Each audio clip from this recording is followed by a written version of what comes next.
Okay, so in a way, this is like an open house launching event for Rooted Circle. I've dreamed of that name for probably a decade, and it's to promote therapy in nature.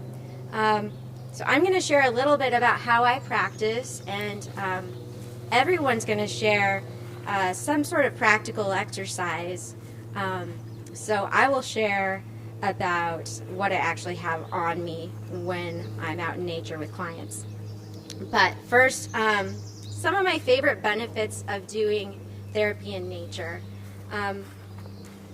One is integrating our hemispheres of our brains, the left, right as we walk, and the feet on the ground and our thoughts as we walk and talk, as we listen, and as we take in nature around us. I mean, if there's a red-tailed hawk in the sky, I'm going to point it out and just acknowledge that it's there because they're such awesome creatures. So not only integrating the hemispheres of the brain, the left-right stimulation, the top and bottom, being in our bodies, but being in nature, feeling our feet on the ground. It invokes a sort of meditation that takes very little facilitating just by the nature of where we are. So clients of mine that might be cynical or resistant to mindfulness practices, it's just so automatic. Also, as we walk and talk, some of my clients are struggling with anger or loneliness, and they're airing it, and we're observing it together, and they're moving through emotions physically, which is a really great way to process those emotions. I find that if we're stuck in a room only as the only way of practicing, that it can feel stagnant, and it's not always clear what to do with some of those deep moments of emotional impact. And I feel like nature enables a stronger holding space for that. I also have some clients that walk and talk with me by phone. Mm-hmm. So I'm out on the trail and they're on the trail, mm-hmm. and even then they report to me that that was so helpful in them processing. Mm-hmm. And I'm finding, especially during the isolation of the pandemic, that it's allowed me to be more present to my clients. Because, like I said, I can be a bit abuzz like the hummingbird. So for me to actually feel my feet on the ground with every step helps with restlessness, presence, and helps me think on my feet, literally. We find that being outside, our brains are just so stimulated by all these sounds and smells around us, and I especially enjoy seeing the textures of plants. Ever since I was a little girl, reading seed catalogs, that's been a passion, and it always settles me somehow. So yeah, we're having our brain waves stimulated in a way that really balances us automatically. There's also just taking clients to some awesome vistas and getting a bigger perspective. So when you've got some anger management issues, it could be a little humbling to see these old rocks all around us and maybe feel small for a moment and then sense our belonging and going back into the world. One client I took to Ventura Botanical Gardens right here, which gives you this awesome view over the ocean, the Pacific. You can see the Channel Islands up there and then these beautiful gardens. And he said to me, this client said to me that he was so thankful that he could do this with his therapist. Who gets to do that? Thank you for bringing your clients out here.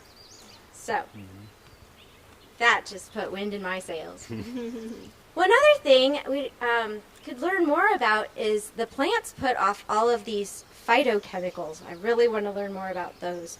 But the trees and the plants are communicating. There's scents all around us. Right now we've been hearing the bees in some trumpet flowers. But it's as though the whole atmosphere is automatic aromatherapy. Again, meditation, aromatherapy, mind-body integration, like automatically. And then another thing I try to promote is encouraging people to get out and walk with their partners, as couples, moms and dads with their kids that are in high school and maybe cynical. It's like when you're out walking, there's lots to notice.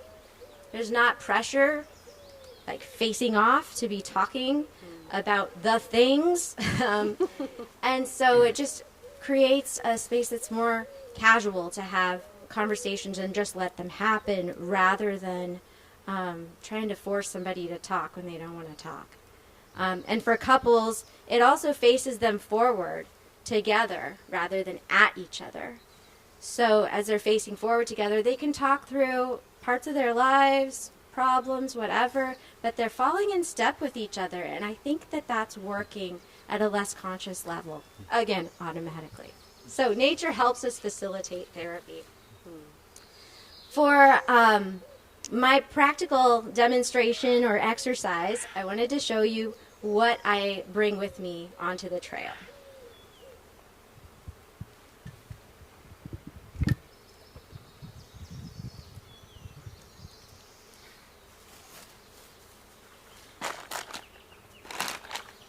Okay. So, first off, my hat. It's hot and sunny most of the time here in California, which makes this a great setting to do nature therapy year-round. There's no bad weather, just the wrong outfits. So, I'll have extra hats for clients.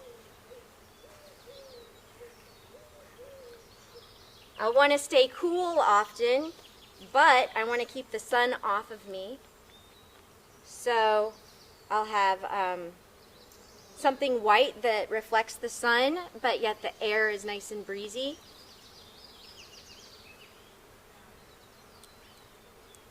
Had to have my sleeve turned inside out. All right. And then have some good walking shoes. So these are always in my car, ready to go. My Camelback. This baby's full of water. And so I also have, just in case someone needs to go to the restroom while we're out on the trail, have some pocket tissues. Also for tears. A really simple first aid kit. And that includes some Sudafed or Benadryl because we are in snake country out here. So being able to give first response if just in case. Sunscreen. In case blood sugar levels go low or someone's getting exhausted, I have some sort of nutrition bar handy. Another good one to have on hand is almonds. Good stuff. It's dense food and really lightweight.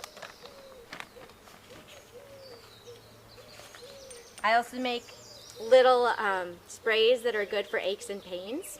It's basically made from some sages and mint family plants. Let's see.